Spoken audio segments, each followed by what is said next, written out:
To be imperfect is to be in this world.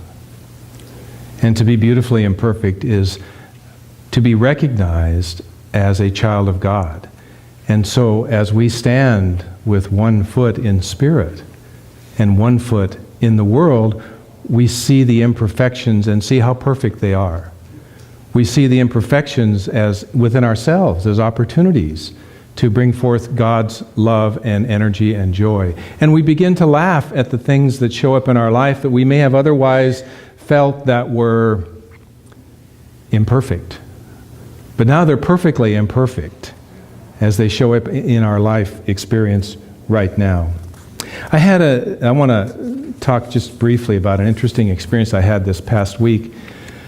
That most of you know that I have this other part-time job that I do with seniors, and it's with care and housing issues and stuff, and it's really a very fulfilling thing that I do outside of the church, and it keeps me grounded in many ways in the world and the reality of business and that sort of thing. And so we were having a meeting Thursday, and the owner of the company, there's the elder care advisors were meeting, and the owner of the company sat down and he said, now he had this agenda, he had this intake sheet that he wanted everybody to fill out in every situation they were in, because we weren't getting enough data and there wasn't being enough data put in the computer, and you know how that sort of shows up in a company environment, and I'm not used to that. Okay, reality. And so I'm sitting there listening to him, and he said, now, that's really important. This is, he was making it a directive, basically is what he was doing. And I'm sitting there thinking, and I'm one of the worst offenders of not filling this sheet out, okay? So I'm feeling a little bit guilty, about, how you sit there and think, well, I guess I should do that, and I really should follow protocol. And I thought about it for a moment, and I thought, well, what I really need to do in this moment is to speak the truth. And so I said, well, I have something I want to say. And he said, well, what? And I said, well, here's my experience.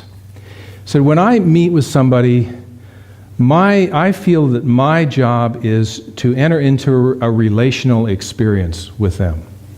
That I'm there to serve them and to be present with them and to be present with the crisis that's going on in their life, because they're trying to find a place for their mother or their father, or they're trying to deal with a lot of stuff that they're not used to dealing with.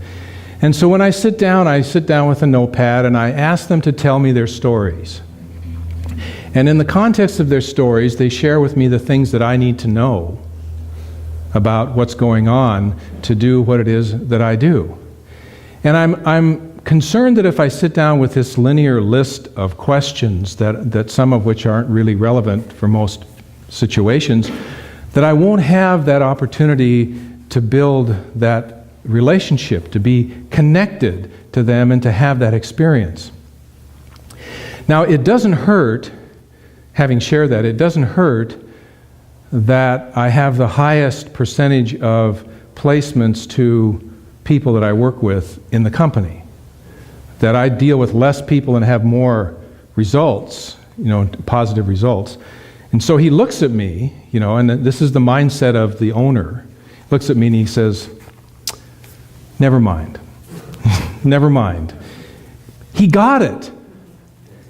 He got it that it isn't about this. It's about this. It's about making that connection with each other.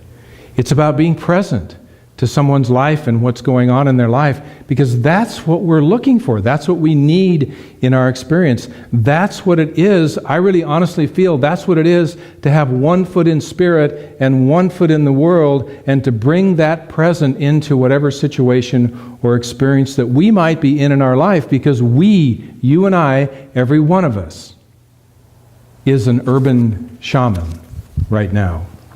I want to close with my poem. There is more to me than you can see, more than shape or form. I exist beyond a physical touch, and I am no more than the norm.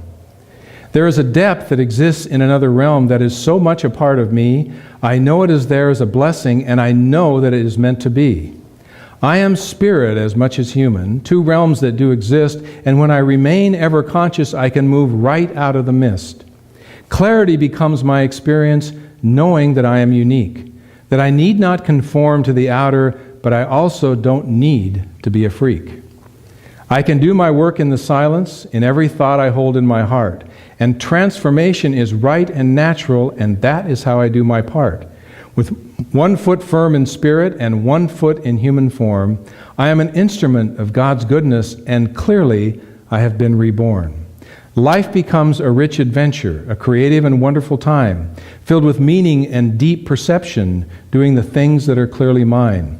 I am an urban shaman, a city dweller filled with love, connected to my divine self, and it fits every one of us like a warm glove. God bless you. Have a wonderful day.